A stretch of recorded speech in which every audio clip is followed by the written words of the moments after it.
How's it going, everybody? It's your boy Sanity here. So, yeah, I'm not gonna take all the credit for even discovering this guy. I didn't even know that this guy even existed. Or rather, I forgot that such a person even existed, while I heard at least some echoing of this man's particular name. Obviously, the main person who actually brought this guy to my attention was none other than a good friend of the channel here, Rinse. And apparently, this individual that goes by the name of Date Right Stuff, which is, and I shit you not, a dating app for... I can't say it with a straight face. A dating app for conservatives. I don't...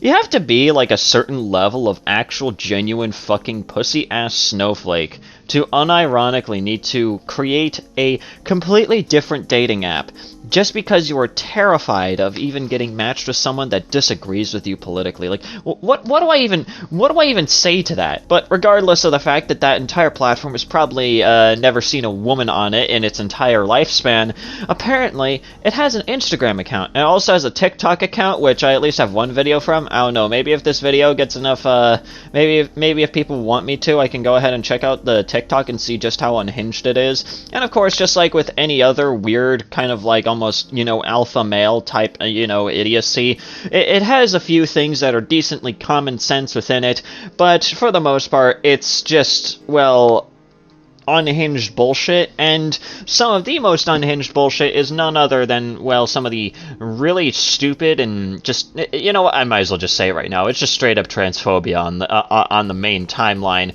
of this Instagram account here. We're going to be taking a look at some of the clips that Rinse presents, and just kind of, you know, dissecting a couple of these because of just how, because why the fuck not? I feel like I at least have some qualifications to do so, considering, well, if anyone knows anything about me, my partner is a trans guy, so I feel like I at least have some qualifications here. But, yeah, without any further ado, let us sit back, relax, and let's get to the first clip. So who's gonna tell transgender women that no matter how many surgeries they have or whatever they do to alter themselves, they're still gonna kinda look like a man?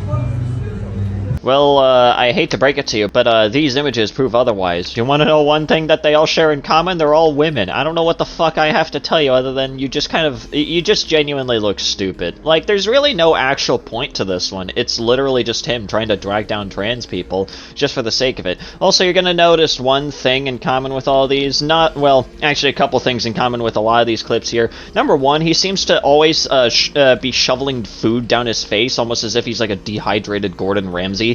But on top of that too, he always seems to only target trans women in particular, and this seems to be a thing with a lot of these kinds of idiots, only targeting like trans women specifically, which just doesn't make any goddamn sense to me. Like, why not? Like, if you're just gonna be hateful, at least be hateful to the entire group and not just towards one fucking subsection of it. Like, at least remain consistent. I'm not saying that it's okay to fucking do that, just in case that's what you were wondering. It's obviously not okay to be a hateful piece of shit. I'm just saying at least try to remain consistent if you're gonna be hateful. Either be consistent or just don't be hateful. Obviously, the latter is the much more preferable option, and the option that won't get you laughed at by people that actually have more than 2 brain cells. Just a quick message to the trans community.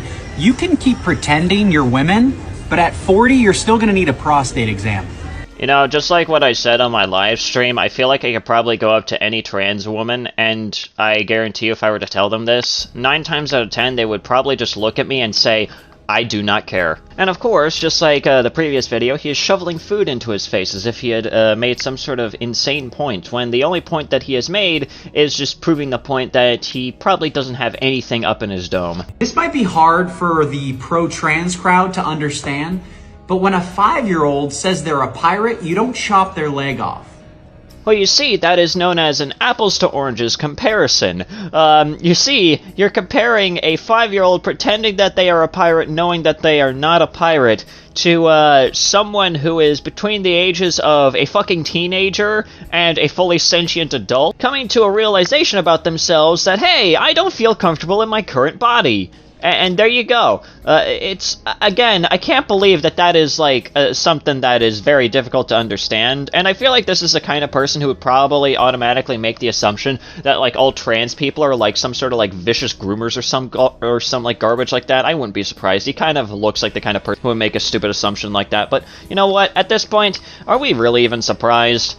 Also, can I just simply say, the frame that I decided to stop this on as I'm recording this shit is just by far the funniest fucking one. It looks like he's contemplating this fucking food right here and thinking to himself, damn, this shit is bigger than I am. We made it to the Home Alone house. I'm looking forward to the 2024 remake where Kevin is trans and the burglars are still white. Wow, this is such a funny joke. It was definitely funny the first 7,000 times that some boomer like you ended up making the same exact fucking joke about a certain popular piece of media, and it certainly is going to be funny the next 1,000 times. I believe that the crowd has gone mild, and they just kind of want you to leave at this point. But that's kind of really it. Those are kind of like the main clips I just kind of want to stop at. I'll obviously leave Rince's entire video down in the description below, so that way you can take a look at some more clips that he decided to dig into. And of course, like I mentioned earlier, if anyone genuinely wants me to, then I can go ahead and take a look at the guy's fucking TikTok account, which I might as well give you a nice little sneak peek of that TikTok account. I'm not going to play any of the music because I don't know if it's copyrighted or not, but it's quite literally just a showcase of what I presume to be the exact same man, the same exact dehydrated Gordon Ramsay man that is presented within the Instagram account over here, making these stupid fucking statements, and just trying to, it essentially just comes across as, please for the love of God, date this man, he is desperate. Like, it is just genuinely hilarious that someone who is a representative of a full-on dating account can't seem to get any fucking bitches whatsoever. But yeah, anyways guys, if you guys enjoyed today's video, please consider leaving a like, that's very well appreciated. Have a comment down below what you thought about the video, what you want me to talk about next, and also subscribe to the channel if you're new and you want to see more content such as this. Also, go ahead and follow me on Twitter, and go ahead and join the Discord server down below if you feel like doing so. And yeah, anyways guys, this has been Sandy, and have yourselves a nice day.